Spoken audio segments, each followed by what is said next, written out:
ताराय स्तोत्रम् अंगं मरे पुलकिभूतमिमाश्रयन्ति भृङ्गाङ्गनेव मुकुलाभरणं तमालम् अङ्गीकृता किविभूतिरपाङ्गलीला माङ्गल्यदातु मङ्गलदेवताया मुग्धामूर्तिदेवतने मुरारेपे मात्रवा प्रणीतानि गदागदानि मालादितोर्मधुकरेव महोत्पलेयाता मे त्रियं दिवसाग्रसम्भवाय विश्वामरेन्द्र पदवी प्रमदान दक्षामानंद हेतुरधिकं मुरविद्युतोऽपि इदन्नमेतुमैक्षणमीक्षणार्थं मिन्देवरोदरमिन्दिराय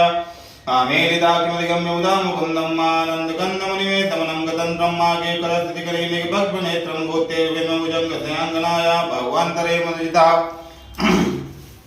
सिद्धकौस्तुभेयाहारावलीवहरिणेलमयि विभाते कामप्रदा भगवतो विकटाक्षमाला कल्याणमा भातमय कमलालयाया कालामुदालितोरतिकैटभारे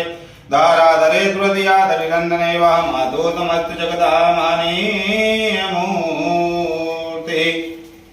भद्राणि मेदि ततु भार्गवनन्दनाय प्राप्तं पदं प्रथमताकिलेत् प्रभावान् माङ्गल्यभायमन्वादिनमन्मुदेन मय्यापुदे तदीयमन्तरमीक्षणार्थं दारसञ्जमुग्रालय कन्यकाय तद्यादयानुपौनो दिव्यामुदारामद्भिन्न किञ्चन विहङ्गतितो वितरणे दुष्कर्मधर्मपुनीचिराय दूरम्